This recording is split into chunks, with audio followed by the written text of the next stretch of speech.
আসসালামু আলাইকুম। সংবাদে আপনাদের সবাইকে স্বাগত জানাচ্ছি। আমি ফিরোজ তোহা। শুরুতেই সংবাদ শিরোনাম।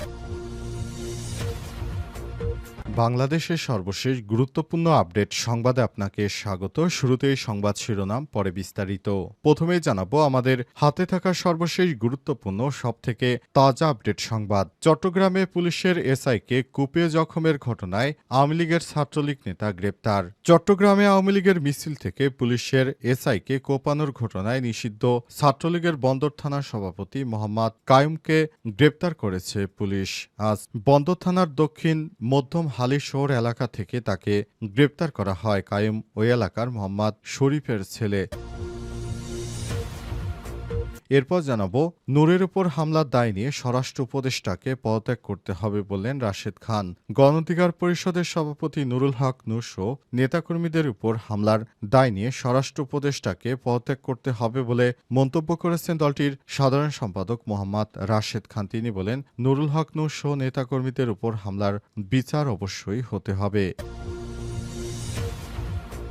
এদিকে জামাত আমিরের সঙ্গে ইইউ রাষ্ট্রদূতের সৌজন্য সাক্ষাৎ। বাংলাদেশ জামাত ইসলামের আমির ডা শফিকুর রহমানের সঙ্গে সৌজন্য সাক্ষাৎ করেছেন বাংলাদেশে নিযুক্ত ইউরোপীয় ইউনিয়ন এর রাষ্ট্রদূত মাইকেল মিলার। আজ রাজধানীর বসুন্ধরার কার্যালয়ে সাক্ষাৎ করেন তারা। ইইউ রাষ্ট্রদূতের সঙ্গে উপস্থিত ছিলেন deputy head of delegation Zeiba Zerin. তারা অন্তর্বর্তীকালীন সরকার সহ বাংলাদেশের সব রাজনৈতিক দলকে নির্বাচন চলাকালীন সব রকমের সহায়তা করতে প্রতিশ্রুতিবদ্ধ।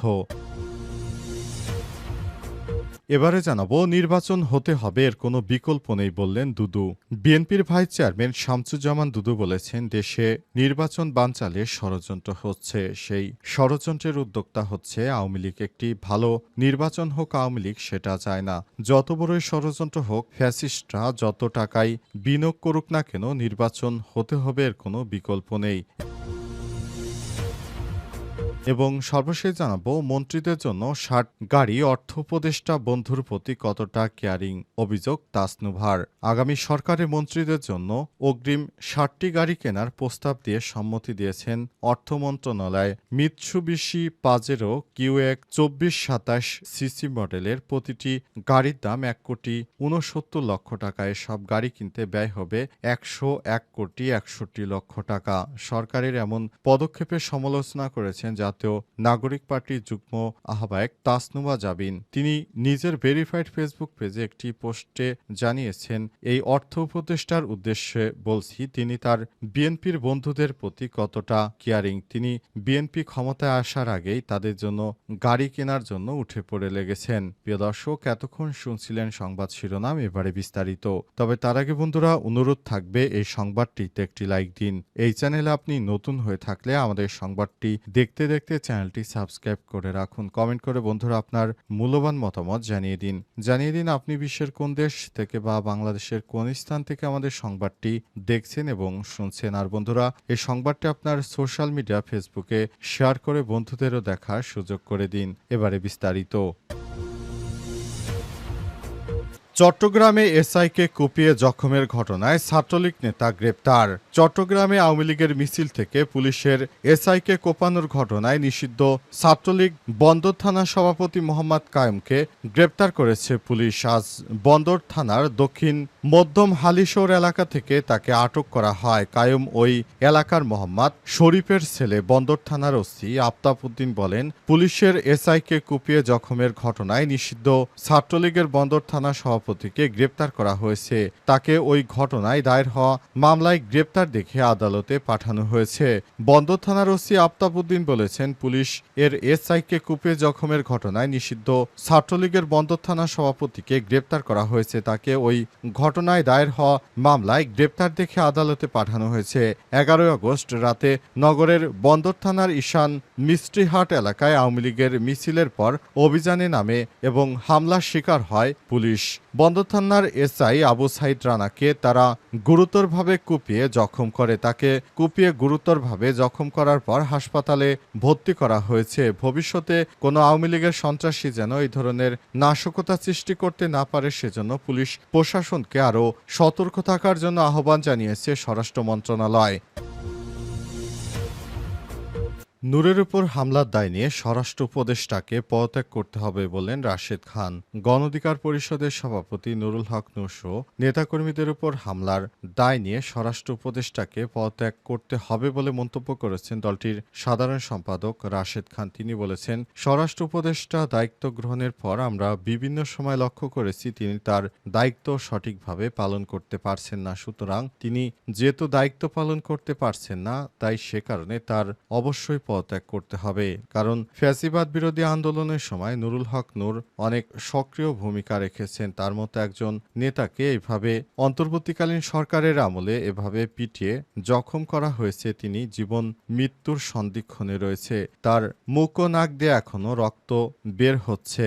অবস্থায় তাকে উন্নত চিকিৎসার জন্য বিদেশে নেওয়ার কথা জানালেন প্রধান উপদেষ্টা, কিন্তু তারপরও তাকে উন্নত চিকিৎসার জন্য বিদেশে নেওয়া হয়নি। অবস্থায় স্বরাষ্ট্র উপদেষ্টার তার দায়িত্বের গাফিলতির কারণে অবশ্যই পদত্যাগ করতে হবে বলে জানিয়েছেন তিনি। আজ একটি সংবাদ সম্মেলনে তিনি এসব কথা বলেছেন। এ সময় তিনি দেশবাসীকে আবারও সতর্ক থাকার আহ্বান জানিয়েছেন। ভবিষ্যতে কোনো ফ্যাসিবাদের দোসর যেন এদেশে আসতে না পারে, সেজন্য নেতাকর্মীদের সক্রিয় থাকার আহ্বান জানানো হয়েছে।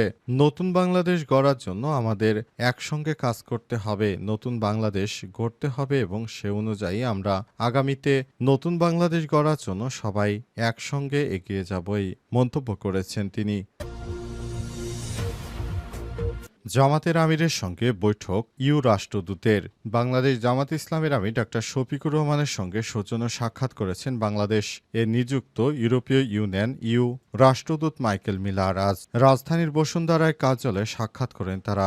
রাষ্ট্রদূতের সঙ্গে উপস্থিত ছিলেন ডেপুটি হেড অব ডেলিগেশন বেইবা জেরিন। সৌজন্য সাক্ষাৎ ও মতবিনিময় করলে তারা বাংলাদেশ ও ইউরোপের বিভিন্ন বিষয় নিয়ে আলোচনা করেন। এ সময় তারা বাংলাদেশের ভবিষ্যৎ নির্বাচন নিয়ে কিভাবে ইউরোপীয় ইউনিয়ন বাংলাদেশকে সহায়তা করবে সব বিষয় নিয়ে কথাবার্তা বলেছেন। অন্তর্বর্তীকালীন সরকারের প্রধান উপদেষ্টা প্রফেসর ডক্টর মোহাম্মদ ইউনূসের সরকার কিভাবে বাংলাদেশটাকে তার জায়গা থেকে সর্বোচ্চ ভালো পর্যায়ে নিয়ে যাওয়া যায় এবং সরকার সেইভাবে কাজ করছেন। নতুন বাংলাদেশ গড়ার জন্য সরকার একটি দ্রুত সময় নির্বাচন দেওয়ার যে দাবি তুলেছেন সেটিকে সমর্থন করে এ সময় তারা বাংলাদেশ জামাত ইসলামকে দল হিসেবে অনেক শুভেচ্ছা জানিয়েছে। কারণ তাদের মতো একটি রাজনৈতিক দলকে বিগত দিনে ফ্যাসিস্ট সরকার তাদেরকে নিষিদ্ধ করে রেখেছিল। এখন সেই জামাত ইসলাম কিভাবে নতুনভাবে রাজনীতিতে ফিরে এসেছে, তারা কিভাবে দেশের এবং মানবতার সেবায় সর্বদা নিজেদেরকে প্রস্তুত রাখছে, তাই জামাত ইসলামের প্রতি ধন্যবাদ জ্ঞাপন করেন ইউরোপীয় ইউনিয়নের রাষ্ট্রদূত। আগামী নির্বাচনে বাংলাদেশকে আর্থিকভাবে সহায়তা করবে ইউরোপীয় ইউনিয়ন। তারা নির্বাচনে অন্তর্বর্তীকালীন সরকারকে অর্থ দিয়ে সহায়তার বিষয়টি নিশ্চিত করেছে। এছাড়াও তারা নির্বাচনকে সুষ্ঠু করতে সেখান থেকে টিম পাঠিয়ে দেশ জুড়ে এটি করার চেষ্টা করবেন। অন্তর্বর্তীকালীন সরকার ঘোষণা করেছেন এদেশে এবারের নির্বাচন হবে ইতিহাসে সবথেকে সুষ্ঠু ও গ্রহণযোগ্য নির্বাচন। আর সেই নির্বাচনকে সুষ্ঠু করতে ইউরোপীয় ইউনিয়নের নেতারা বাংলাদেশকে সব রকমের সহায়তার প্রতিশ্রুতি দিয়েছেন। এটি পুনর্ব্যক্ত করেছেন ইউরোপীয় ইউনিয়নের রাষ্ট্রদূত। নির্বাচন হতে হবে, এর কোনো বিকল্প নেই বললেন দুদু। বিএনপির ভাইস চেয়ারম্যান শামসুজ্জামান দুদু বলেছেন, দেশে নির্বাচন বানচালের ষড়যন্ত্র হচ্ছে। সেই ষড়যন্ত্রের উদ্যোক্তা হচ্ছে আওয়ামী লীগ। একটি ভালো নির্বাচন হোক, আওয়ামী লীগ সেটা চায় না। যত বড় ষড়যন্ত্রই হোক না কেন, ফ্যাসিস্টরা যতই বাধা দেওয়ার চেষ্টা করুক, এবারের নির্বাচন ফেয়ার এবং সুষ্ঠু করতে বিএনপি সব রকমভাবে প্রস্তুতি গ্রহণ করতে শুরু করেছে। তিনি আরো বলেন, বিএনপি নেতৃত্ববৃন্দরা ১৭ বছর ধরে বাংলাদেশে গণতন্ত্র প্রতিষ্ঠার জন্য সব ধরনের প্রচেষ্টা চালিয়ে গেছে। অন্তর্বর্তীকালীন সরকারের প্রধান উপদেষ্টা প্রফেসর ডক্টর মোহাম্মদ ইউনূসের সরকার বাংলাদেশে যে ফেব্রুয়ারির প্রথমার্ধে নির্বাচনের ঘোষণা করেছেন সেটাকে বিএনপি স্বাগত জানায়। তিনি একটি বিশেষ মুহূর্তে দেশের দায়িত্বভার গ্রহণ করেছিলেন, এজন্য তাকে আমরা বিএনপির পরিবারের পক্ষ থেকে তাকে অনেক ধন্যবাদ জানাই। এখন তার দায়িত্ব হচ্ছে দেশে একটি সুষ্ঠু ও সুন্দর নির্বাচন উপহার দেওয়া। সেরই ধারাবাহিকতায় অন্তর্বর্তীকালীন অন্তর্বর্তীকালীন সরকারের প্রধান উপদেষ্টা প্রফেসর ডক্টর মোহাম্মদ ইউনূস তিনি নতুন বাংলাদেশ গড়ার জন্য সব রকমের প্রত্যয় ব্যক্ত করেছেন এবং একটি নতুন বাংলাদেশ গড়তে তিনি কাজ করে যাচ্ছেন। এজন্য অন্তর্বর্তীকালীন সরকারের প্রধান উপদেষ্টা প্রফেসর ডক্টর মোহাম্মদ ইউনূসের সরকারকে আমরা মন থেকে ধন্যবাদ জানাই এবং তিনি যে সময় নির্বাচনের সময় ধার্য করেছেন সেটি আমাদের জন্য খুবই ভালো একটি সময় এবং এই সময়ে আশা করি বাংলাদেশে একটি ফেয়ার ইলেকশন হওয়া সম্ভব এমনটা মনে করেন বিএনপির এই সিনিয়র নেতা। আর সংবাদ সম্মেলনে এই বিষয়টি তিনি নিশ্চিত করেছেন।